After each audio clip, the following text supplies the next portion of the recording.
y estoy sin cargador. Entonces mi batería se va a caer en cualquier momento. Para que mi batería me aguante un poco más, voy a apagar la cámara, ¿de acuerdo? No quiere decir que no esté acá, solamente la voy a encender para que tome la foto más un rato, pero para ahorrar mi batería voy a dejarla apagada un rato. De todas maneras, yo sigo acá, no se preocupe. El tema que vamos a avanzar hoy día es un tema que quedaba pendiente. Y hemos avanzado farmacocinética y hoy vamos a avanzar vías de administración farmacéutica. ¿De acuerdo? Esta parte es importante y les voy a explicar por qué la he guardado un poco para verla después. Porque justamente hay muchos tópicos de este tema que no lo hubieran entendido si no hubiéramos visto farmacocinética antes, ¿ya? Bueno, pues rápidamente, vamos al tema. Todo médico tiene que saber exactamente el lugar donde va a colocarse. Ahora, estas vías de administración, los sitios por donde vamos a nosotros administrar al fármaco, no quiere decir que sean definitivos. Al final, quien tiene la última palabra, quien decide cómo va a aplicar su fármaco, van a ser ustedes. Siempre valorando qué efecto busca en el paciente, la rapidez que lo estén buscando y justamente el tipo de paciente que tengan. Bien, no es lo mismo darle metamizol o darle dioxadol a un niño recién nacido que dárselo a un adulto, ¿verdad? No es lo mismo ponérselo intramuscular que ponérselo endovenoso o dárselo por vía oral. Eso es lo que vamos a ver ahora. Bueno, una de las vías más comunes que hemos encontrado y las que más utilizamos es la vía oral. Bien, por la vía oral entra casi el 85% de los fármacos en general, es la más utilizada, es la más común, la más barata, en general la mejor vía, la vía oral. Bien, una variante de esta vía oral es la vía sublingual. Bien, colocar el fármaco para que se disuelva debajo de la lengua para que la mucosa sublingual lo absorba, que también es una vía excelente. De hecho, se prefiere muchas veces esta vía que la vía oral. ¿Bien? Bueno, pues, ¿qué diferencia hay?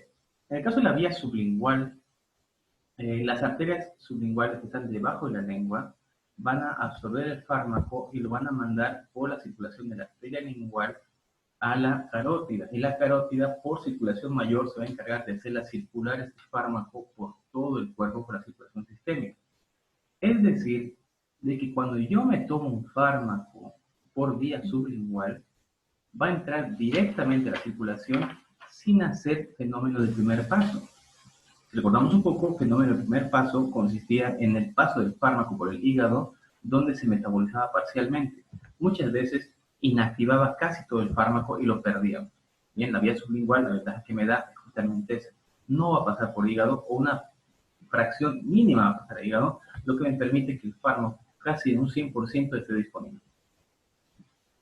En las formas orales, ya sean sublinguales o oral en general, podemos encontrar cápsulas sólidas o líquidas. Entonces, bajo la lengua podemos poner tanto una pastillita que se libera lentamente como un líquido que se absorbe por mucosas rápidamente.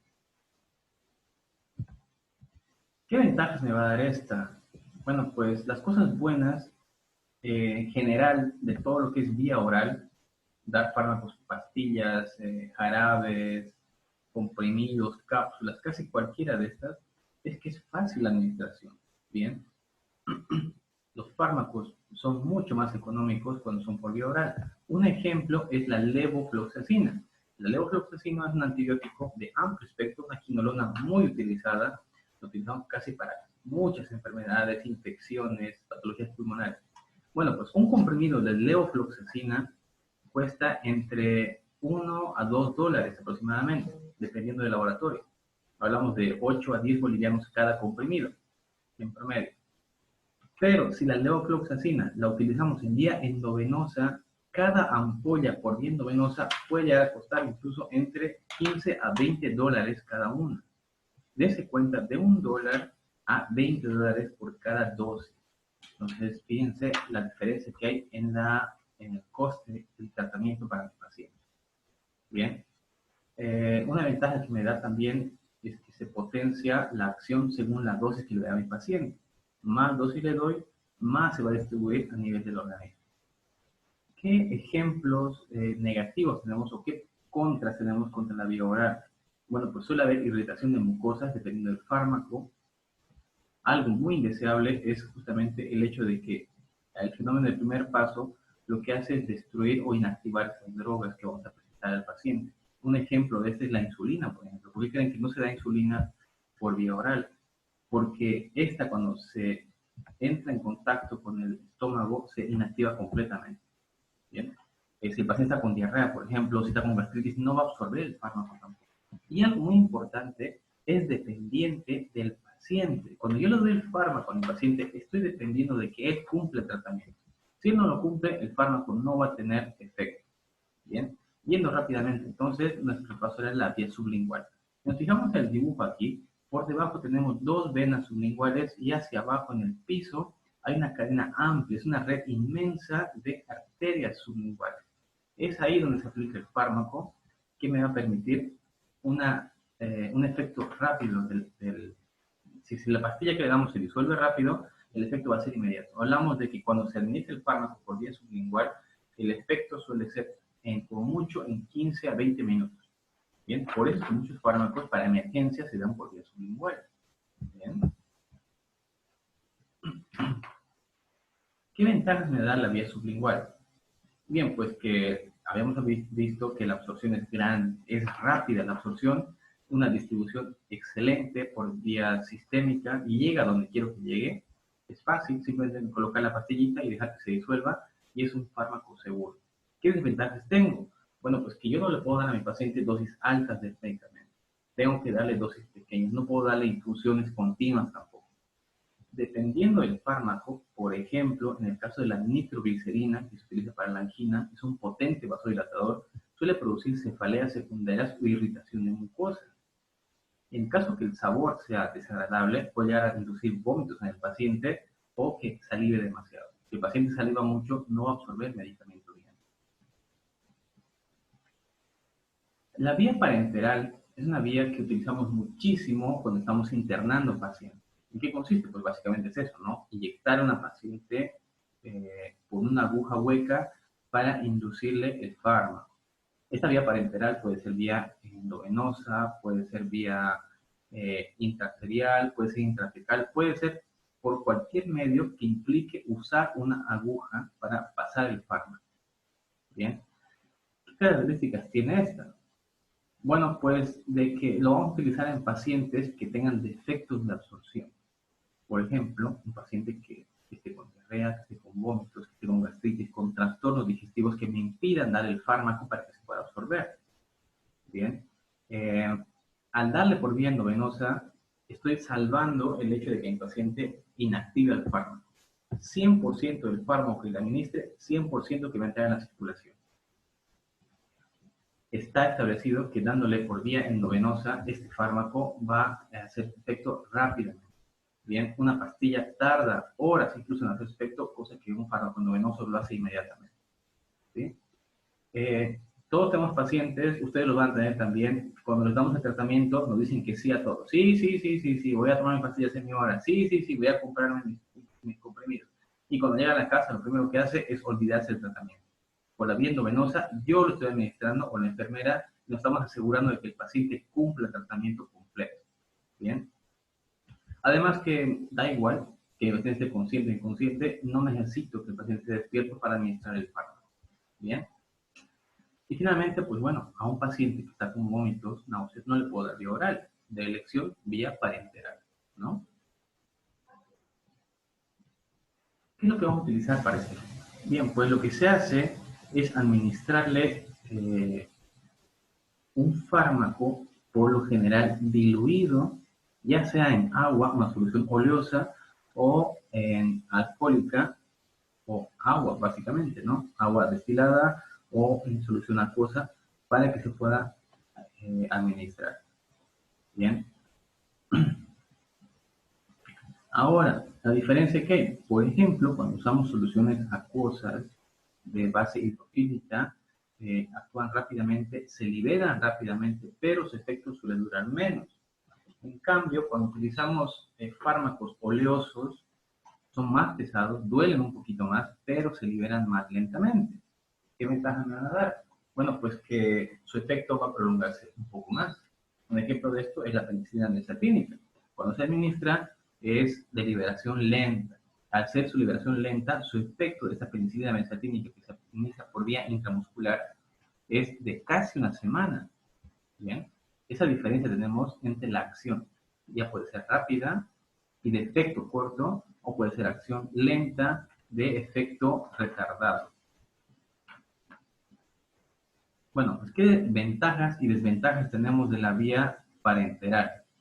Las cosas buenas que tengo, la primera va a ser que 100% del fármaco, 100% que se absorbe, ¿no? Me aseguro de que el 100% entre en la circulación. Al no pasar por hígado, al no hacer primer paso, al no pasar por estómago, no se destruye el fármaco. Hace rato hemos puesto el ejemplo de la insulina. La insulina, si nos la tomamos, esa que nos pinchan, ¿verdad? Se va a destruir en el estómago. Ninguna parte de la insulina va a llegar al paciente. Por eso que se la administra por vía subcutánea, se la pincha la insulina, ¿no? Algo, perdón, antes de continuar, algo que es bastante común también es de que hay antibióticos que también se suelen pasar por vía endovenosa. Un ejemplo de estos son las cefalosporinas, son la penicilina. Todos han pinchado una penicilina alguna vez que estamos enfermos, ¿verdad? Nunca se han preguntado por qué siendo niños nos pinchan, nos hacen doler, nos hacen llorar. ¿Por qué? Porque la penicilina básicamente cuando se administra por vía oral, cuando el paciente se la toma, se destruye por la acidez estomacal y se inactiva casi un 95% y solamente un 5% de la penicilina va a ir a circulación. Para evitar esto, pues hay que sufrir un poco y recibir el pinchazo a veces, ¿no? Otra ventaja que me dan estos fármacos endovenosos va a ser justamente que evitamos la parte del fenómeno del primer paso. ¿Bien? Y voy a ahorrar un poco la gastritis de mi paciente. Bien, llegados a este punto, cabe preguntarse si preserva el estómago, por ejemplo, si ayuda bastante, ¿por qué no hacemos todos los fármacos por vía endovenosa? Pues entre las desventajas justamente está de que el hecho de colocar por vía parenteral, ya sea subcutánea, ya sea endovenosa, intramuscular, no depende tanto del paciente, sino depende del médico o enfermera que se lo ponga. De hecho, una desventaja grande que tenemos todos, me incluyo yo también, es que a veces le tenemos miedo a las agujas, ¿no? Sinceramente, quiero que me digan, que todos los que estamos acá en clase hoy, díganme, ¿quiénes tienen miedo a las agujas? Yo, Yo antes sí, doctor, pero ahorita Ah, yo me gusta, no me nada. digan que no, porque yo sé que sí, más de uno aquí les tiene miedo a las agujas. De hecho, muchas veces frena el tratamiento del paciente el miedo ese que tiene, ¿no? Entonces, una cosa muy desventajosa es esta, ¿no? Que depende mucho de la habilidad de la persona que se la va a poner. Otro efecto secundario indeseable de estos fármacos por vía endovenosa es que, como estamos hablando del 100% de fármacos que va a entrar en circulación, a veces, no es muy común, suele producir reacciones adversas a los medicamentos. ¿Qué quiere decir esto? Pues las famosas alergias o intolerancias. Es más común que se presenten estas reacciones adversas cuando el fármaco se administra por vía endovenosa. Además, como el 100% del fármaco está circulando, cuando llegue el momento de metabolizarse, si la dosis es muy alta, puedo sobrecargar al hígado. Un ejemplo de esto se va a dar cuando administramos paracetamol endovenoso. Porque aunque no lo crean, sí existe el paracetamol endovenoso. Es un fármaco relativamente nuevo, es excelente el paracetamol endovenoso, baja la fiebre y la mantiene a raya, pero el problema es que si la dosis es muy alta o el paciente tiene insuficiencia hepática, el metabolito del que hemos hablado, la NAPQ, suele producir toxicidad hepática. Bien. Bueno, pues ¿qué vías tenemos? Una que se utiliza bastante, sobre todo para vacunas, es la vía subcutánea, también la conocemos como vía hipodermica. Normalmente, esta vía es rápida, no duele tanto como la intramuscular ni la endovenosa. ¿Bien? ¿Qué desventajas tengo? Pues realmente la dosis que puedo administrar por vía subcutánea es baja. Como máximo podemos administrarle 2 ml de la solución que vamos a darle. Por eso se aplica por lo general para vacunas, que son dosis pequeñas. ¿Bien? En esta subcutánea no se utilizan soluciones con base lipídica, se utilizan soluciones hidrofílicas. ¿Bien? Entonces, las ventajas que tenemos es de esa, ¿no? De que normalmente son dosis pequeñas y no duele tanto. En los niñitos, esta intramuscular, perdón, la vía subcutánea suele aplicarse principalmente para colocar inmunizaciones, vacunas o adrenalina en casos de asma o vasodilatadores, o también se utiliza para pruebas de alergia. Ya cuando queremos descartar una alergia del fármaco, se utiliza esta vía para probar el fármaco para ver si no hay reacción alérgica. Otra vía, la vía intramuscular, la ventaja que me va a dar es esa pinchada en la nalga, ¿verdad? La que nos duele en el glúteo. La ventaja que me va a dar esta va a ser de que puedo administrar gran cantidad de fármaco. Bien, administramos gran cantidad de un fármaco, si bien duele bastante más, me da la ventaja de que puedo aplicarla también para fármacos de liberación lenta, para fármacos que sean muy oleosos también, o muy pesados, también se puede aplicar. ¿Bien? En los niños podemos utilizar como alternativa la inyección a nivel del músculo deltoides. Bueno, ¿qué cosas buenas tiene esta vía?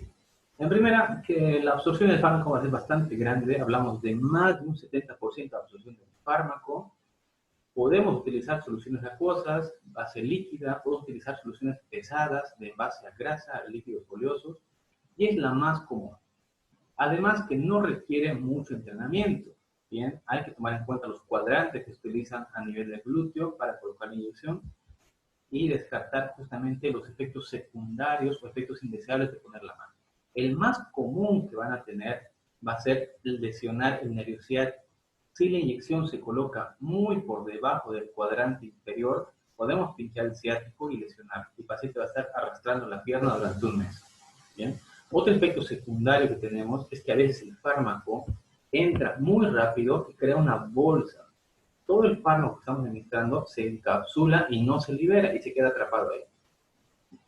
Lo que puede estimular una fibrosis en el paciente y una infección más adelante. Bien, es común. Les cuento que he recibido varios casos de pacientes que ellos solos, sin saber, se pinchaban, se lesionaban el músculo, que estimulaban una infección y un mes después, o un poco menos, llegaban con un absceso gigante, pero gigante en toda la zona del glúteo. ¿Eso por qué se produce? Porque no hay control, no hay buena técnica o simplemente no hay asepsia del lugar. Por excelencia, la vía endovenosa o intravenosa es la que más vamos a aplicar en nuestra práctica médica. Bien, dicen que médico que no sepa pinchar no es médico. ¿Será verdad o no será verdad? Ya depende de cada uno de eso, ¿verdad? Por lo general, nosotros en medicina nos enseñan a hacer procedimientos un poco más invasivos. Y nos hemos acostumbrado a dejarle la vía intravenosa, canalizar vías, colocar inyecciones a las enfermeras. Lo cierto es que tal vez tenemos que conocer un poco más sobre esto, ¿no? Como consejo les diré que hay muchos talleres que se abren durante el año en la universidad para colocar inyecciones. Y es recomendable que si quieren pueden tomarlos también, porque siempre como médicos deberíamos saber aplicar inyecciones o canalizar vías. Bueno, pues el concepto de esta vía endovenosa o intravenosa va a ser justamente eso, ¿no? Colocarle el fármaco directamente en vena. Ya no hablamos de meterlo por un músculo para que se disuelva, sino directamente en vena. ¿Dónde lo puedo utilizar? Bueno, pues puedo utilizar volúmenes relativamente grandes, ¿bien? Soluciones grandes. Lo que no puedo pasarle aquí son suspensiones. Si recordamos bien las formas farmacéuticas, una suspensión era una combinación de una base micelar, de una base oleosa líquida. Estas no se administran por vía endovenosa. Hablamos de los jarabes, por ejemplo, que tienen base oleosa de aceite y una base de carbohidrato de azúcar. Estas definitivamente no se pueden pasar por vía endovenosa. ¿Bien? ¿Qué ventajas me va a dar? Bueno, pues de que esta vía endovenosa la puedo aplicar fácilmente en casos de emergencia porque el efecto es inmediato. La puedo aplicar también en pacientes que tengan circulación colateral disminuida y en pacientes en que las otras vías alternativas no me sirvan. Si no puedo pincharles, si no les puedo dar por vía oral, esta vía endovenosa suele ser mucho más fácil y más segura para administrar el fármaco.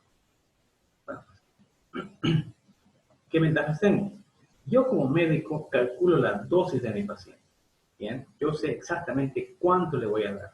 Si estoy administrando 100 miligramos de ketoprofeno para el dolor, yo sé que los 100 miligramos van a llegar a la circulación. Al ser por vía endovenosa, no va a pasar por hígado y por ende también no va a ser fenómeno de primer paso.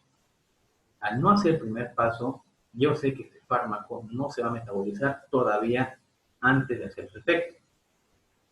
Existe algo llamado bolo. Ustedes van a escucharlo muy comúnmente, aplicar un bolo endovenoso. ¿Qué quiere decir esto?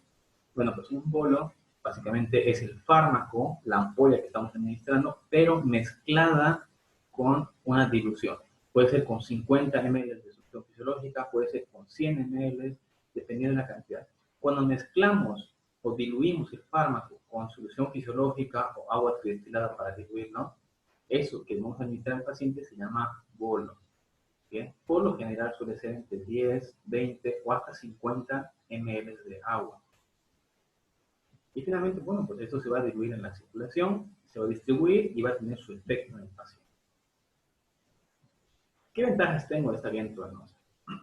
Bueno, pues una de las primeras ventajas que vamos a encontrar va a ser de que este fármaco es más rápido, es mucho más controlado. Yo sé cuánto de fármaco estoy dando. Bien. Un ejemplo negativo que les voy a contar es que, por ejemplo, cuando damos otra vez la levofloxacina, cuando se emite por vía oral, el 70% del fármaco se activa y el 30% restante se inactiva en el hígado. Y ese 70% depende si el paciente ha comido o no ha comido algo. Depende también ese 70% que se da por vía oral de la levofloxacina de la condición del paciente, de su efecto hepático que tenga. Bien, yo tengo que tomar muchas variables en cuenta cuando doy por vía oral. Sin embargo, por vía endovenosa es rápido, es inmediato el efecto, es el mejor. Único problema, pinchazo de por medio, ¿no? ¿Qué desventajas tengo? Bueno, pues de que si no sabemos pinchar bien o no encontramos la vena, va a ser muy difícil. Ya, para mantener esta vía abierta, tiene que tener el paciente un catéter endovenoso colocado o una aguja pinchándole. A veces pasa de que esa vena, por la presión del líquido, se rompe y el líquido, junto con la sangre, empieza a formar estas zonas echinóticas. Eso se llama extravasación o infiltración de la vía. Es un efecto ya tiene mucho que ver con la técnica de la persona que va a pinchar o tiene que ver mucho con el metabolismo del paciente también. ¿De acuerdo? Y finalmente, pues un efecto adverso muy común suele ser las alergias a los fármacos. Bien, esa alergia al fármaco es lo peor que me puede pasar como médico cuando estoy administrando. Finalmente, ya para terminar, existe algo llamado bombas de infusión continua. ¿En qué consisten estas bombas de infusión continua? Bueno, pues es una máquina, como la que vemos en el dibujo, donde el fármaco se está aplicando directamente en vena, pero se está liberando lentamente. Esto se utiliza mucho para tratamientos antineoplásicos, por ejemplo, para tratamientos de infusión continua, donde yo quiero mantener la dosis del paciente constante en sangre. ¿Bien? Estas bombas de infusión se utilizan mucho en terapia o en pacientes que están con un manejo muy delicado. ¿Bien? ¿Qué fármacos se administran por esta vía? Pues noradrenalina, dobutamina, vasoactivos, son vasoconstrictores, dopamina también. Hay insulina también que se administra por infusión continua. Y estas bombas, que las tenemos en la universidad, les voy a mostrar cuando volvamos a clase, me dosifican lentamente el fármaco, lo cual lo hace ideal para los niños, por ejemplo. En un niño sabemos muy bien de que la dosis que se le da no siempre va a ser la dosis exacta. Entonces, tiene que tratarse con mucho cuidado. Y estas máquinas son excelentes para eso.